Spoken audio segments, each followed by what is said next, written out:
할렐루야. 오늘은 전통적인 신자가 영의 메시지를 못 듣는 이유에 대해서 말씀을 전하겠습니다.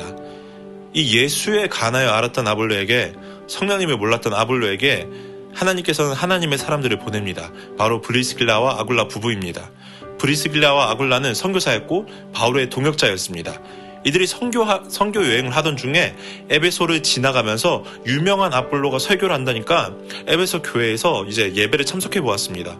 근데 가보니까 아볼로가 예수에 관해서 정말 자세히 잘 가르치고 있었습니다. 그래서 성도들이 아멘 아멘 하는데 이 아굴라와 브리스길라를 들으니까 마음에 근심이 되면서 더 이상 들을 수가 없었습니다. 성령을 받은 사람들은 이것을 느낍니다. 아무리 예수님에 대해서, 하나님에 대해서, 성령님에 대해서 이 신학적인 문구로 고상한 설교를 해도 인간적인 사람들은 그게 막 은혜가 될지 모릅니다. 하지만 성령의 영을 가진 사람은 그런 소리를 들으면 괴로워서 듣지 못합니다. 아, 이게 아닌데. 이거 딱 알고 있습니다.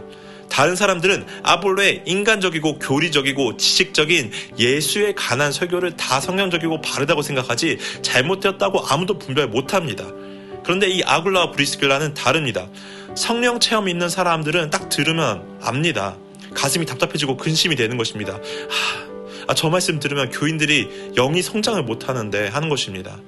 그런 설교를 들으면 믿져야 할 본전이 아닙니다. 의문은 죽이는 것이기 때문에 그런 의문의 설교를 들으면 듣는 영혼들이 다 죽어가다가 나중에는 영적인 설교를 들을 수 없게 됩니다.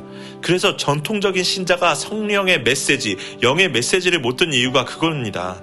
그래서 아굴라와 브리스길라는 마음의 고통이 와서 그냥 지나칠 수가 없었습니다. 그래서 끝나고 조용히 아볼로를 찾아가서 아볼로 선생님 잠깐 좀 만나봤으면 좋겠습니다. 따로 데려다가 이제 자기 집에 가서 뭘 했습니까? 아까 보니까 아볼로 선생님께서는 예수님에 대해서 자세히 전하던데 제가 잠깐 예수님에 대해서 전하고 싶습니다. 그러고 아굴라는 예수님을 전했습니다. 그랬더니 아볼로가 그때서야 예수님을 만나고 깨닫게 됩니다. 자기가 지금까지 정말 잘못 목회했다는 것을 알게 되었습니다. 그래서 그 사람 더 이상 에베소 교회에 있을 수가 없었습니다. 어떻게 한 입으로 두 설교를 하겠습니까?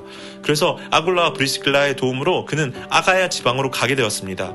거기서 그는 아굴라와 브리스길라를 통해서 예수님을 만나고 성령님을 체험하고 나서는 뛰어난 고린도의 목회자가 되었습니다.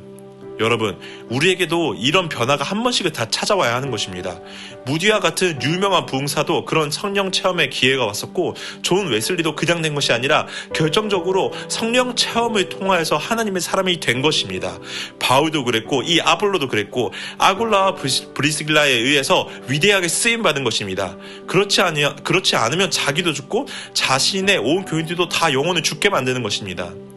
예수님께서 바리새인들을 보고 뭐라고 했습니까? 천국 열쇠를 가지고 천국 열쇠를 맡겨놨더니 자기도 안 들어가면서 자기도 들어가려는 사람들을 다 막아놓는다고 했습니다. 무엇이 맞습니까?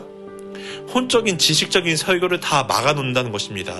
여러분, 오늘 하나님께서 하시는 말씀이 무엇입니까? 우리는 영의 사람입니까? 육의 사람입니까? 영의 메시지를 듣는 사람입니까? 육의 메시지를 듣는 사람입니까? 오늘 이 말씀을 통해서 이 지식적인 설교, 인간적인 설교가 내 안에서 끊어지고 성령의 소리에, 성령의 목소리에 깨어 반응하는 우리 모두가 되기를 축복합니다.